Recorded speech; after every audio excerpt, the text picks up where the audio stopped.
Thanks to joining our INC7 learning program friends. जैसा कि हम लोगों ने हमारे लास्ट सेशन में ये डिस्कशन किया था कि अब हम हमारे रिकॉर्डेड सेशंस को यूट्यूब पर लाइव किया करेंगे। जस्ट बिकॉज जो क्लाइंट्स हमारे लाइव लर्निंग प्रोग्राम को ज्वाइन नहीं कर पाते हैं, अदर इश्यूज के कारण इसे कुछ मिस कर देते हैं, सो वो हर वीकेंड पे जाके हमारे रिकॉर्डेड सेशंस को यूट्यूब पर देख सकेंगे, ताकि उन्होंने जो पार्ट मिस किया है वो उसे रिगेन कर सके, राइट। सो दोस्तों, INC7 लर्निंग प्रोग्राम को यूट्यूब पर लाने से पहले हमने यहाँ पे कुछ चीज़ें रिमूव करी है और कुछ चीज़ें ऐड करी है, तो उसके डिटेल्स मैं आपको बता दें। INC7 लर्निंग प्रोग्राम को जब हम लोगों ने यूट्यूब पे लाइव करने के लिए प्लान किया, तो अकॉर्डिंग टू सेबी गाइडलाइंस हमें यहाँ पे कुछ चीज़ें ऐड करनी थी और कुछ चीज़ें हम लोगों को यहाँ पे रिमूव करनी थी। तो सबसे पहले मैं आपको ये बता देता हूँ कि INC7 लर्निंग प्रोग्राम एक कॉपीराइटेड प्रोग्राम है, जो कि INC7 कैपिटल्स प्राइवेट लिमिटेड के थ्रू रन होता है। INC7 कैपिटल्स प्राइवेट लिमिटेड एक स्टॉक सब ब्रोकिंग कंपनी है और ऑलमोस्ट इंडिया की ऐसी सब ब्रोकिंग कंपनी है जो क्लाइंट्स को लाइव डेमो ट्रेडिंग अकाउंट देती है, राइट दोस्तों।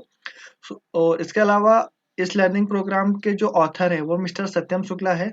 और इस लर्निंग प्रोग्राम की कुछ जो लिमिटेशंस है वो ये है कि ये लर्निंग प्रोग्राम स्पेशली उन लोगों के लिए डिजाइन है जो मार्केट में फर्स्ट टाइम आए हैं या जिन्होंने आज तक कोई ट्रेड नहीं किया है और उस मार्केट को सीखना चाहते हैं, या जिन्हें मार्केट में लगभग 1 साल से कम एक्सपीरियंस है, जो मार्केट की काफी सारी टर्म्स एंड कंडीशंस को नहीं जानते हैं, बस कुछ पार्ट्स ही जानते हैं। क्योंकि इस लर्निंग प्रोग्राम में हम लोग मार्केट की कंप्लीट डिटेल थ्योरी इंक्लूड करेंगे, चाहे वो NSE BSE ट्रेडिंग से रिलेटेड करके हम लोग लगभग 40 टॉपिक्स को कवर करेंगे, जो आपको नॉलेज में होना चाहिए अगर आप स्टॉक मार्केट में इन्वेस्टमेंट कर रहे हैं, राइट दोस्तों। So friends, when we decide to add our learning program और यूट्यूब चैनल, तो हमें सेबी की कुछ गाइडलाइंस को फॉलो करना पड़ता है, राइट दोस्तों। So according to SEBI guidelines, अगर आप कोई कंपनी या कोई पर्सन किसी भी अदर पर्सन को स्टॉक मार्केट में कुछ चीज सजेस्ट कर रहा है या उसे कोई इन्वेस्टमेंट स्ट्रेटेजी के बारे में डिस्कशन कर रहा है, सो उसे उस क्लाइंट का या उस पर्सन का KYC फॉर्म या रिस्क प्रोफाइलिंग होना मैंडेटरी है दोस्तों। सो इस लर्निंग प्रोग्राम में हम लोग क्लाइंट यूट्यूब के लर्निंग प्रोग्राम में डायरेक्ट इन्वेस्टमेंट स्ट्रेटेजी को डिस्कशन नहीं करेंगे, राइट दोस्तों। और इसके साथ में हमारा जो INC7 लर्निंग प्रोग्राम का ऑफलाइन या लास्ट सेशन होता है, जिसे हम लोग हमारे क्लाइंट के साथ में डिस्कशन करते हैं, राइट दोस्तों। उसमें हमारे पास में हर क्लाइंट की इन्वेस्टमेंट स्ट्रेटजी और उनकी नीड के अकॉर्डिंग हमारे पास उनका KYC फॉर्म होता है, साथ में हम लोग उनकी रिस्क प्रोफाइलिंग करते हैं। सो हम लोग उन्हें इन्वेस्टमेंट स्ट्रेटजी के बारे में डिस्कशन करते हैं दोस्तों। बट अगर आप भी इस हमारे लर्निंग प्रोग्राम को ज्वाइन करना चाहते हैं, तो आप हमें नीचे कमेंट सेशन में बता सकते हैं। हमारा ये लर्निंग प्रोग्राम भी कम्प्लीटली फ्री होता है, इसके लिए कोई स्पेशली आपसे चार्ज नहीं लिया जाता है दोस्तों। बट हाँ, आपको कंटिन्यू रेगुलरिटी के साथ में आना पड़ता है। अगर आप चीज़ें मिस करते हैं, कभी ज्वाइन करते हैं, कभी ज्वाइन नहीं करते हैं, तो फिर हम लोग इसे आपके लिए बेटर होगा कि आप इसे यूट्यूब पर ही देखें, राइट दोस्तों। So let's start our first INC7 learning program. So friends, हम लोग इस पॉइंट पे डिस्कशन कर लेते हैं कि इस पूरे लर्निंग प्रोग्राम में हम लोग किस किस चैप्टर और किस किस पॉइंट्स को या किस किस कंटेंट को हम लोग स्टडी करने वाले हैं, राइट। तो इस लर्निंग प्रोग्राम में हमारे पास में टोटल 4 चैप्टर हैं, राइट दोस्तों, जिसमें हम लोग कम्प्लीटली टॉपिक्स कवर करेंगे। कि इन टॉपिक्स को अगर आप कंटिन्यू स्टडी करते हैं, तो हम इतना प्रॉमिस करते हैं कि आप बिल्कुल न्यू लर्नर से लेकर एक मार्केट में एक्सपीरियंस ट्रेडर, जिसे ऑलमोस्ट 1 से 1.5 साल तक का एक्सपीरियंस है मार्केट में, उस लेवल तक आप आ सकते हैं, राइट दोस्तों। तो फर्स्ट चैप्टर में हमारे टोटल 20 यूनिट्स हैं, जिसमें हम लोग complete basics of stock market study करेंगे, राइट। इनमें जो हमारे यूनिट्स हैं, सबसे पहला है what is the security market. Stock market क्या होता है, सिक्योरिटी मार्केट क्या होता है, हम लोग पहले ही यूनिट में स्टडी करेंगे। दूसरी यूनिट में हम लोग यह स्टडी करेंगे कि history of stock market, Indian stock market की हिस्ट्री क्या है, या वर्ल्ड स्टॉक मार्केट की हिस्ट्री क्या है, राइट। और थर्ड यूनिट में हम लोग स्टडी करेंगे importance of the stock market. इस पॉइंट में हम लोग ये डिस्कस करेंगे कि एक स्टॉक मार्केट का किसी कंट्री की इकोनॉमिक्स में क्या इम्पोर्टेंस होता है, वो एक किस तरीके से एक बड़ी से बड़ी कंपनी के लिए इम्पोर्टेंट होता है और किस तरीके से एक छोटे से छोटे नॉर्मल रिटेल इन्वेस्टर या एक आम पर्सन के लिए मार्केट में किस उसका क्या इम्पोर्टेंस है। नेक्स्ट यूनिट में हम लोग स्टडी करेंगे how to stock market regulate, stock market किस तरीके से रेगुलेट होता है और इसको रेगुलेट करने के लिए क्या गाइडलाइंस है, राइट। इसके बाद में हम लोग ये स्टडी करेंगे कि what is the SEBI, stock market को सेबी का रेगुलेट करती है। तो सेबी क्या है, सेबी का फाउंडेशन क्यों है और सेबी का क्या इंपॉर्टेंस है, और एक retail investor mostly retail investor किस तरीके से सेबी से हेल्प ले सकता है और वो किस तरीके से सेबी के गाइडलाइंस को फॉलो करते हुए मार्केट से प्रॉफिट कमा सकता है। सॉरी, नेक्स्ट यूनिट में हम लोग ये स्टडी करेंगे participator of the stock market, right. एक स्टॉक मार्केट या एक सिक्योरिटी मार्केट में कितने तरीके के लोग होते हैं और मार्केट में उनका क्या डिफरेंट डिफरेंट प्लेयर रोल होता है इस मार्केट में, हम लोग उसे स्टडी करेंगे। नेक्स्ट चैप्टर में हम लोग ये स्टडी करेंगे कि पार्टिसिपेटर्स में जो सबसे पहला पार्टिसिपेटर होता है कंपनी, जिसे हम लोग ये कहते हैं कि जो इश्यूअर ऑफ द सिक्योरिटी, जो अपने स्टॉक्स को मार्केट में लाता है, वो कंपनी क्या होती है, उसके लिए क्या गाइडलाइंस होती हैं, वो कैसे अपने स्टॉक्स को ला सकती है। सेकेंड चीज हम लोग स्टडी करेंगे market intermediate. Market intermediate it means other words में मार्केट के ब्रोकर्स होते हैं, जिसके जो कंपनी और रिटेल इन्वेस्टर्स के बीच में ब्रोकर का काम करते हैं, उन्हें हम लोग मार्केट इंटरमीडिएट्स कहते हैं। नेक्स्ट यूनिट में हम लोग स्टडी करेंगे इन्वेस्टर्स। मार्केट में कितने टाइप के इन्वेस्टर्स होते हैं, इन्वेस्टर्स क्या होता है, इन्वेस्टर्स के लिए क्या गाइडलाइंस होती है। काफी सारे जो न्यूकमर ट्रेडर्स और एक्सपीरियंस ट्रेडर होते हैं वो इस पॉइंट को मिस करते हैं कि एक इन्वेस्टर्स होने के नाते वो ये नहीं पता कर पाते कि वो किस टाइप के ट्रेडर या इन्वेस्टर हैं और वो कंटिन्यू मार्केट में लॉस करते रहते हैं, राइट। इसके बाद हम लोग स्टडी करेंगे ट्रेडिंग एंड डीमैट अकाउंट्स क्या होते हैं, दोनों में क्या डिफरेंस है और दोनों के लिए क्या गाइडलाइंस हैं, और दोनों को ट्रेडिंग एंड डीमैट अकाउंट भी अलग अलग और काफी इंपॉर्टेंट पार्ट होता है दोस्तों। एक ट्रेडर और एक इन्वेस्टर्स जो है, जिन्हें अपनी नीड के अकॉर्डिंग और अपने एक्सपीरियंस के अकॉर्डिंग अपना डीमैट अकाउंट चूज करना चाहिए। हम लोग इस पॉइंट पे काफी अच्छे से डिस्कशन करेंगे क्योंकि ये काफी इंपॉर्टेंट पॉइंट होता है। नेक्स्ट हम लोग जो यूनिट स्टडी करेंगे why company issue the shares या सिक्योरिटी। इसमें कोई कंपनी अपने स्टॉक्स को मार्केट में क्यों लाती है, उसके पीछे उसका माइंडसेट क्या होता है और उससे मार्केट को या किसी कंपनी की इकोनॉमी को क्या फायदा होता है, ये स्टडी करेंगे। हाउ ब्रोकर्स वर्क, एक ब्रोकर्स के लिए क्या लिमिटेशंस है। एक जब क्लाइंट फर्स्ट टाइम मार्केट में इन्वेस्टमेंट करने जा रहा है तो उसे ब्रोकर को किस तरीके से चूज करना चाहिए, उसे ब्रोकर से क्या रूल्स एंड रेगुलेशंस का ध्यान रखना चाहिए। अगर ये ब्रोकर के पास ये रूल्स एंड रेगुलेशंस है तो ही उन्हें यहाँ से कंटिन्यू उनके साथ में कंटिन्यू करना चाहिए। Type of the investors, market में कितने टाइप के इन्वेस्टर्स होते हैं, जस्ट लाइक HNI क्लाइंट्स होते हैं, FI क्लाइंट्स होते हैं, इसके साथ में म्यूचुअल फंड्स होते हैं और काफ़ी SIPs वाले क्लाइंट्स होते हैं, रिटेल इन्वेस्टर्स होते हैं। हम लोग कंप्लीट टॉपिक स्टडी करेंगे। नेक्स्ट यूनिट में हम लोग स्टडी करेंगे टाइप ऑफ इन्वेस्टमेंट, मार्केट में कितने टाइप के इन्वेस्टमेंट्स आते हैं, मार्केट में कितने टाइप का कैश फ्लो होता है, इसके बारे में हम लोग स्टडी करेंगे। What is IPO, IPO initial public offering, जो एक कंपनी क्या होती है और वो आईपीओ किस तरीके से लाती है। टाइप ऑफ मार्केट, इसमें हम लोग ये स्टडी करेंगे कि इंडियन स्टॉक मार्केट में कितने अलग अलग तरीके के मार्केट हैं और एक ट्रेडर टाइम और अपनी नीड के अकॉर्डिंग किस तरीके के मार्केट में सूटेबल हो सकता है, हम लोग वो चीज को स्टडी करेंगे।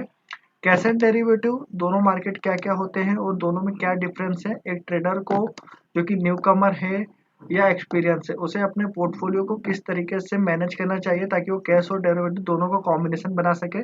MCX, NCDX and currency market, हम लोग इसकी एक बेसिक इन्फॉर्मेशन लेंगे, किस गाइडलाइंस को फॉलो करके आप MCX में काफी अच्छी इन्वेस्टिंग करते हैं, right. Process to buy share, एक इन्वेस्टर्स जब मार्केट में फर्स्ट टाइम आता है तो उसके पास में क्या प्रोसेस होती है, वो स्टॉक को बाय कर सकता है और होल्ड कर सकता है। इट मीन्स वो किस स्टॉक को कब बेच सकता है, कब खरीद सकता है, राइट। इसके बाद का जो हमारा लास्ट टॉपिक होगा इस चैप्टर में, जो काफी इंपॉर्टेंट होगा, व्हाट इज द लिमिट और एक्सपोजर।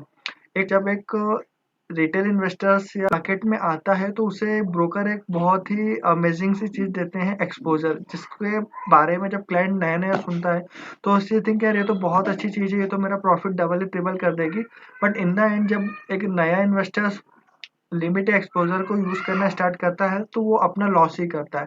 सो हम लोग इस इम्पोर्टेंट चैप्टर को स्टडी करेंगे कि कैसे इन्वेस्टर को लिमिट का ध्यान रखना चाहिए और ये किस तरीके से प्रॉफिटेबल भी हो सकती है और किस तरीके से ये आपके कैपिटल के साथ में काफी नेगेटिव भी हो सकती है। राइट दोस्तों, हम फर्स्ट चैप्टर में स्टॉक मार्केट के कंप्लीट बेसिक्स को स्टडी करने के बाद में सेकेंड चैप्टर में हम लोग ये स्टडी करेंगे स्टॉक मार्केट में रिसर्च करने के लिए जो मॉड्यूल यूज होते हैं, जिसे हम लोग मोस्टली टेक्निकल रिसर्च मॉड्यूल कहते हैं, वो स्टडी करेंगे। इसमें भी हमारे टोटल 20 यूनिट्स हैं।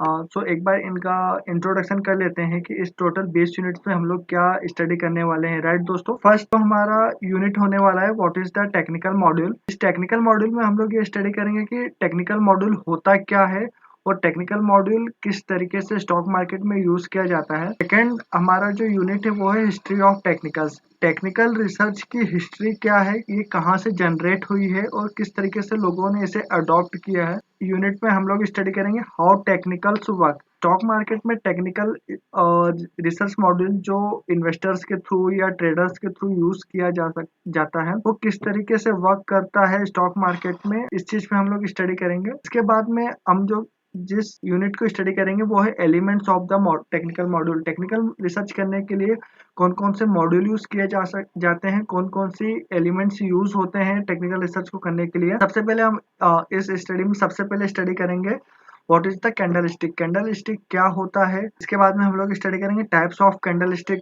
कितने तरीके के कैंडल स्टिक मार्केट में बनते हैं, किस प्राइस एक्शन को लेकर कैंडल स्टिक्स बनते हैं, हम लोग ये स्टडी करेंगे। और अलग अलग कैंडल स्टिक्स का कहाँ पे अलग अलग यूज होता है, इस चीज के लिए हम लोग स्टडी करेंगे। Candle sticks pattern, many times जब आप लॉन्ग टर्म इन्वेस्टिंग करते हैं तो वहाँ पे कैंडल स्टिक्स पैटर्न जनरेट होते हैं, जिसके थ्रू हम बड़े ट्रेडर्स मार्केट में एंट्री एंड एग्जिस्ट करते हैं। तो हम लोग ये स्टडी करेंगे कैंडल स्टिक इम्पोर्टेंस। एक कैंडल स्टिक का एक टेक्निकल रिसर्च में क्या इंपॉर्टेंस होता है और एक कैंडल स्टिक क्या रोल प्ले करता है मार्केट में किसी ट्रेंड को लेके, इस पॉइंट को स्टडी करेंगे। Time frame candle sticks, different different time frame पे जो different different candle sticks pattern generate होते हैं, जो हम लोग काफी टाइम डिफरेंट अलग अलग इन्वेस्टमेंट टाइप में यूज करते हैं, जैसे शॉर्ट टर्म होल्डिंग या लॉन्ग टर्म होल्डिंग या इंट्राडे के लिए जो भी अलग अलग टाइम फ्रेम के कैंडल स्टिक जनरेट होते हैं, उसके बारे में हम लोग स्टडी करेंगे। After the completing candle stick हम लोग स्टडी करेंगे what is the indicator. Market में काफी टाइप के इंडिकेटर होते हैं, जिस तरीके से लीडिंग होते हैं, लैगिंग होते हैं, सेंटिमेंटल्स होते हैं, फंडामेंटल्स इंडिकेटर्स होते हैं। तो कैंडल इंडिकेटर क्या होते हैं, किस तरीके से इसे यूज किया जा सकता है, इस चीज को हम लोग स्टडी करेंगे। और लाइव मार्केट में हम लोग किस तरीके से इसे यूज करते हैं वो हम लोग स्टडी करेंगे। टाइप ऑफ इंडिकेटर, जैसे कि मैंने आपको बताया कि अलग अलग टाइप के इंडिकेटर होते हैं, लेगिंग, लीडिंग और सेंटिमेंटल। किस इंडिकेटर का कहाँ पे यूज किया जा सकता है, किस कंडीशन में हमें किस इंडिकेटर का यूज करते हैं। हाउ इंडिकेटर्स वर्क, इंडिकेटर्स किस तरीके से एक प्राइस एक्शन को समझने में हेल्प करते हैं। राइट, पिवोट्स, अगर हम लोग अदर वर्ड्स में बात करें पिवोट पॉइंट्स क्या होते हैं, it means resistance and support. आप डेली सुनते होंगे कि आज मार्केट का ये रेजिस्टेंस है, आज निफ्टी का ये सपोर्ट है। वो क्या होते हैं, उसे किस तरीके से फाइंड आउट किया जाता है। RSI क्या होता है, RSI काफी एक बेसिक इंडिकेटर होता है और जो हम लोग स्टडी करेंगे। मूविंग एवरेज इंडिकेटर क्या होता है, इसका क्या इंपॉर्टेंस है। स्टोकेस्टिक्स क्या होते हैं, स्टोकेस्टिक किस तरीके से एक स्टॉक को समझने में हेल्प करते हैं, उसकी डायरेक्शन को समझने में क्या करते हैं। वी मैप जो कि एक स्पेशल इंडिकेटर है इंट्राडे ट्रेडर्स के लिए, काफी हेल्पफुल होता है, जो स्पेशली इन मार्केट में नए हैं उनके लिए काफी हेल्पफुल होता है। वी मैप जिसे हम लोग डेली लैंग्वेज में एवरेज प्राइस रेंज भी कहते हैं। राइट, इसके बाद में टाइम फ्रेम इंपॉर्टेंस क्या होता है कि अलग अलग इंडिकेटर और कैंडल स्टिक को का जब कॉम्बिनेशन बन के हम लोग अलग अलग टाइम फ्रेम में यूज करते हैं, तो बेस्ट रिटर्न के लिए, बेस्ट प्रॉफिट के लिए हम लोग किस तरीके से अलग अलग टाइम फ्रेम का यूज कर सकते हैं। Importance of the past history, technical research जो कम्प्लीटली बेस्ट होती है वो इस स्टॉक के पास्ट हिस्ट्री पर डिपेंड करती है। तो एक किसी भी स्टॉक की पास्ट हिस्ट्री को देखना क्यों जरूरी है जब आप कोई टेक्निकल रिसर्च करने जा रहे हैं, उस चीज को हम लोग स्टडी करेंगे। और इसके लास्ट में जो हमारा 20वां यूनिट और काफी इंपॉर्टेंट यूनिट होगा, limitations of the technical module या टेक्निकल रिसर्च। टेक्निकल रिसर्च की क्या लिमिटेशंस है, ये किस जगह पे जाके रुक जाता है, किस किस पॉइंट्स को हमें ये मार्केट में नहीं शो करता है, या किस तरीके से टेक्निकल मॉड्यूल भी हमें लॉस करने में काफी हेल्पफुल होता है। इस चीज के बारे में हम लोग स्टडी करेंगे। Thanks to watching our YouTube session. अगर आप हमारे चैनल पे नए हैं तो please subscribe our channel and press the bell icon, ताकि आपको हर वीक हमारे नए वीडियो का नोटिफिकेशंस आ जाए। दोस्तों, एक छोटी सी रिक्वेस्ट थी। हम लोग प्रोफेशनल यूट्यूबर नहीं है, तो मे भी हो सकता है कि हमारी कुछ वीडियो एडिटिंग अच्छी ना हो स्टार्टिंग बेसिस पे, या हो सकता है वॉल्यूम या साउंड में प्रॉब्लम हो। तो आप प्लीज इस चीज को अवॉइड करिएगा। और डेफिनेटली और एक चीज की आपसे रिक्वेस्ट है कि अगर आप मार्केट में न्यू हैं या मार्केट में आपको कुछ प्रॉब्लम्स आ रही हैं, या आप कोई एक्सपीरियंस ट्रेडर भी हैं, तो आप प्लीज कमेंट सेशन में हमें ये बताएं कि आपको मार्केट में क्या प्रॉब्लम आ रही है, और हमारी टीम आपको definitely free of cost help करेगी मार्केट में।